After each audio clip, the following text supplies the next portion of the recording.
Je, unaweza kuamini kuwa kuna watu duniani ambao hawana nyumba, hawana miti, hawana nguo za kuwakinga na jua? Dhulqarnaini alipofika mashariki ya mbali, alikuta jamii ya ajabu inayotajwa ndani ya Qur'ani, watu ambao jua lilikuwa linawagonga moja kwa moja bila kizuizi. Je, mfalme huyu mwenye nguvu aliwasaidiaje? Au aliwaacha waendelee kuteseka? Jibu lake litakushangaza.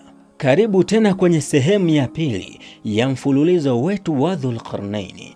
Baada ya kusimamisha uadilifu kule jua linapozama magharibi, safari ya kijeshi na kiimani iliendelea. Hakuna mlima wala bahari iliyomzuia mtawala huyu, kwa sababu Allah alimpa kila sababu njia ya kufanikiwa. Kama bado hujaona sehemu ya kwanza, hakikisha unaangalia kwenye playlist yetu baada ya hii. Qur'ani inatuambia katika Suratul Kahfi, hata alipofika machomozo ya jua, alilikuta linawachomozea watu ambao hatukuwa tumewekea kizuizi chochote cha kujikinga nalo. Wanazuoni wa tafsiri wanasema watu hao walikuwa wanaishi kwenye ardhi tambarare kabisa. Hawakuwa na majengo wala miti. Jua lilipochomoza walikuwa wakijificha kwenye mashimo au majini, na likizama ndipo walipotoka kwenda kutafuta riziki. Hapa tunajifunza kuwa dunia ina maajabu mengi na kila jamii ina mitihani yake. Tofauti na wafalme wengine wa kidunia ambao wangewafanya watu hawa kuwa watumwa, Dhulqarnaini alionyesha heshima ya hali ya juu. Allah anasema ndivyo hivyo na sisi tulijua vyema habari zake zote. Hii ina maana kuwa Allah alikuwa akimwongoza katika kila hatua. Hakujaribu kubadilisha maumbile yao kwa nguvu, bali aliwaacha katika amani baada ya kuwafikishia ujumbe wa tauhidi na uadilifu.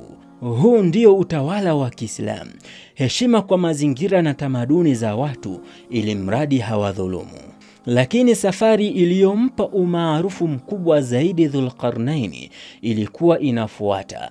Baada ya mashariki, alishika njia nyingine ya tatu.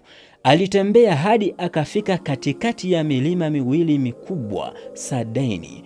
Huko alikutana na watu ambao lugha yao ilikuwa ngumu kuelewana. Hapa ndipo tukio la kutisha zaidi katika historia ya mwanadamu ilipoanza. Watu hao walimfuata Dhulqarnaini kwa hofu na kumwambia, ewe Dhulqarnaini, hakika Yajuja na Majuja wanafanya uharibifu mkubwa duniani. Je, tukupe mali utujengee ukuta?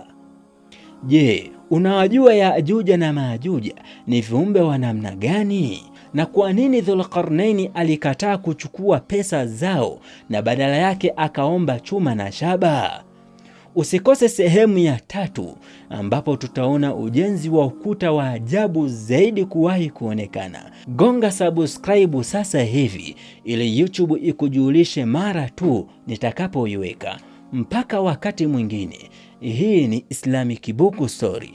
Karibu tukusogeze katika historia ya Uislamu. Assalamu alaikum wa rahmatullahi wa barakatuh.